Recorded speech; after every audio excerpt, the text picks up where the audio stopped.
Je viens de 7 années de réclusion,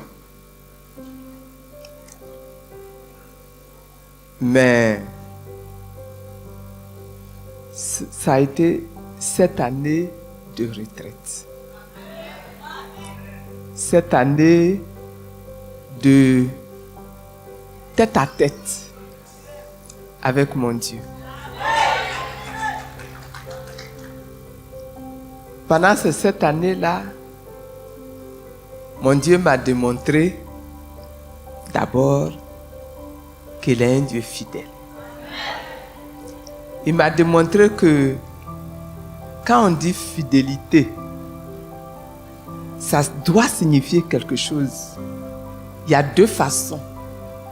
Notre Dieu, il peut nous demander à nous de lui démontrer notre fidélité à lui. Et il y tient, il dit de ne pas aller adorer d'autres fétiches, des dieux, d'autres dieux. C'est lui qui est le véritable Dieu. Mais pendant les 7 années, c'est pas ça qu'il m'a demandé. Il ne m'a pas demandé de lui démontrer que je tiens à lui et que je considère que c'est lui qui est le vrai Dieu. Non, c'est pas ça qu'il m'a demandé. Pendant les 7 années, pasteur, ce par quoi il a commencé, c'est de me montrer que lui, ce Dieu-là, il est un Dieu fidèle.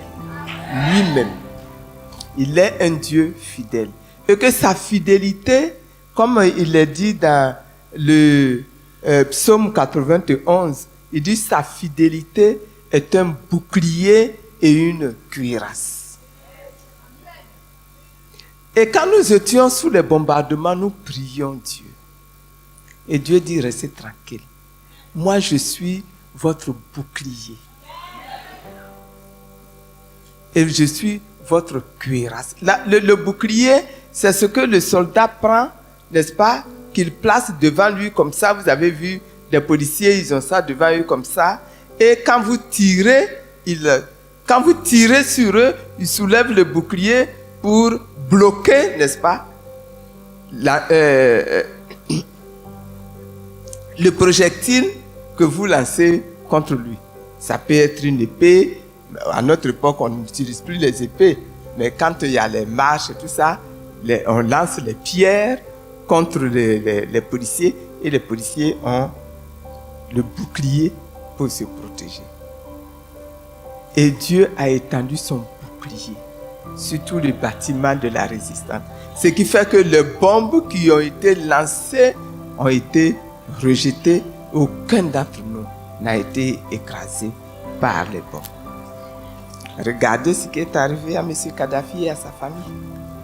Ils ont été écrasés sous les bombes. Nous sommes restés en vie. Il dit, ma fidélité est une cuirasse. La cuirasse, c'est aujourd'hui ce que on appelle le comment vous appelez ça? Le gilet pare-balles. On le porte. Les soldats, vous avez vu les militaires, les gendarmes, les policiers, quand ils sortent, au moment où il y a des émeutes, ils portent un gilet et avec ce gilet, puis dans les films on voit ça, hein, des policiers ils ont les gilets, on peut même tirer, la balle peut les toucher mais ça n'entre pas dans leur corps. Et nous sommes sortis de là, aucun organe vital de notre corps n'a été touché. Moi, j'ai été giflé, battu, on m'a tiré les cheveux, on m'a arraché les cheveux. Mais quand on t'arrache les cheveux là, ce n'est pas un organe vital qui est touché. Les organes vitaux, c'est le cœur, c'est le foie, c'est le poumon, c'est les intestins. Quand ça s'est touché, là, ta chance de vie est très diminuée et même ta chance de mort est augmentée. Aucun organe vital n'a été touché.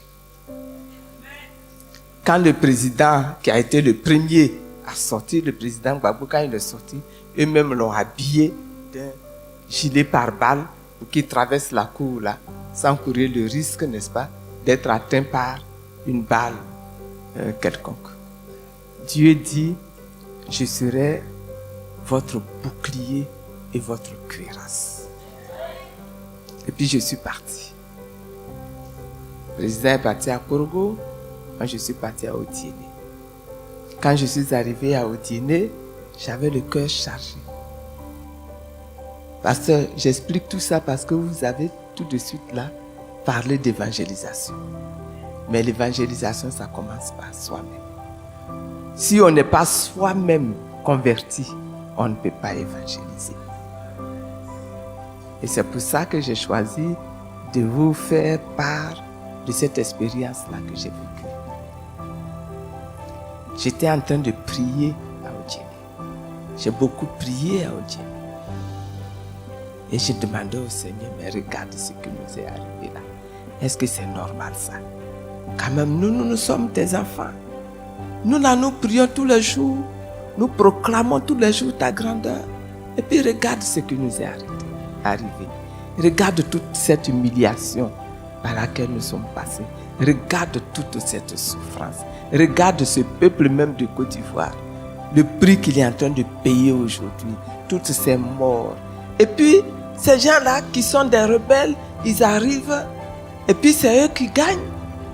Alors que toi, tu dis que les rebelles, que les rebelles vont être vaincus.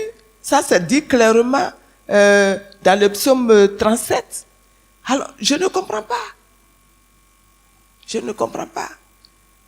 Alors, évidemment, quand c'est comme ça qu'on prie, on demande au Seigneur, viens à mon secours, viens me venger, taillader, tous les rebelles là, taillader.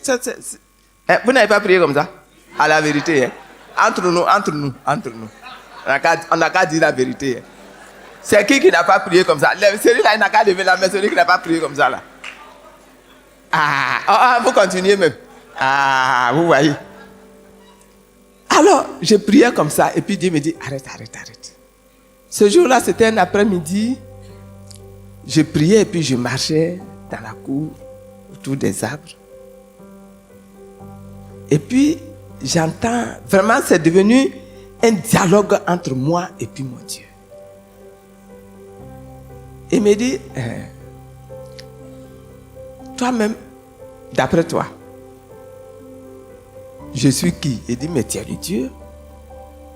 C'est toi qui as créé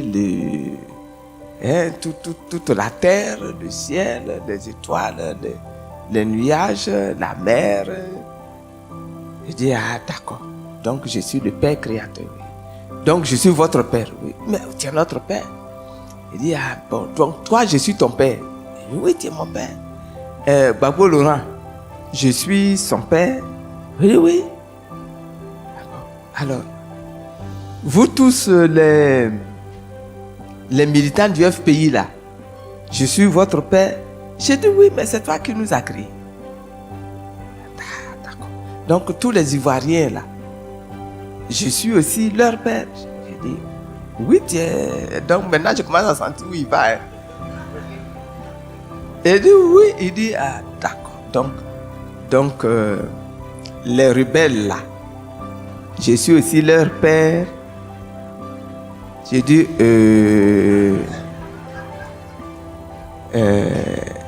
oui. Puisque c'est toi qui as créé tout le monde. Donc tu es mon Père, je suis d'accord.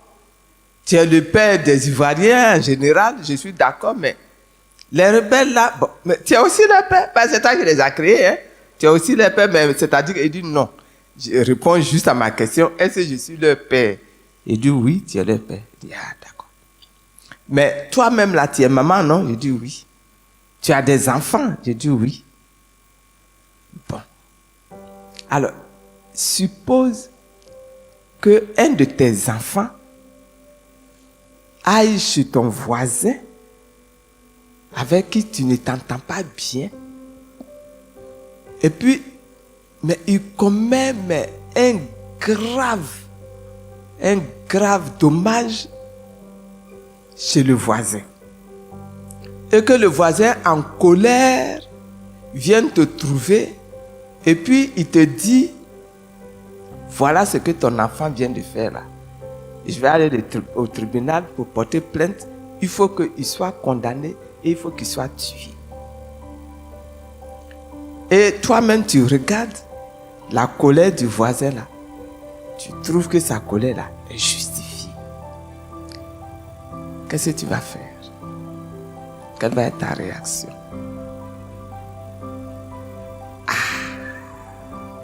Je lui ai dit, mais je vais même me jeter à ses pieds pour demander pardon. Il dit, ah bon? Alors, si ton enfant fait quelque chose de mauvais, quelque part, tu vas demander pardon au monsieur à qui on a commis le dommage? J'ai dit, oui, mais c'est mon enfant. Il veut aller au tribunal pour le faire arrêter. Mais tout ce que moi je peux faire, c'est de supplier, lui demander pardon pour qu'on arrange ça entre nous et que ça n'aille pas au tribunal. Il dit, ah, d'accord. Toi qui es un humain, tu sais que quand ton enfant fait quelque chose de mauvais là, tu demandes pardon.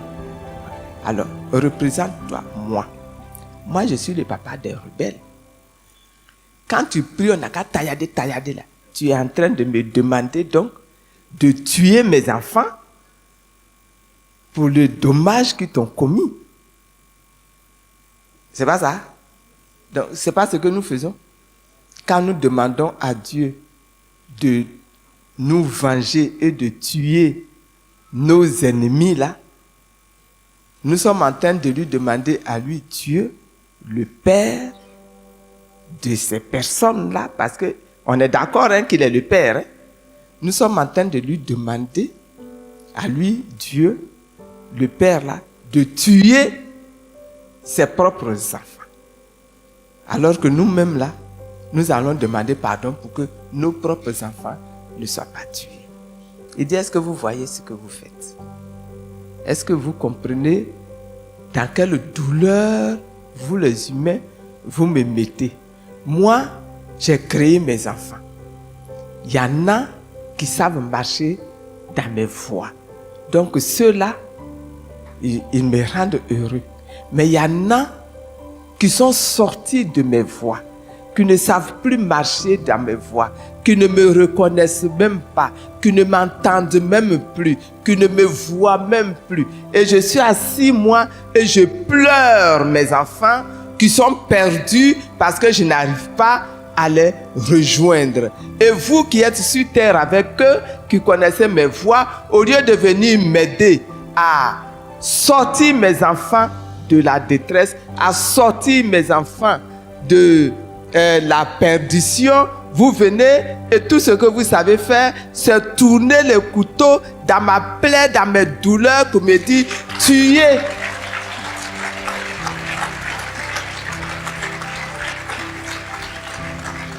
Je vous assure qu'aussitôt là, j'ai demandé pardon.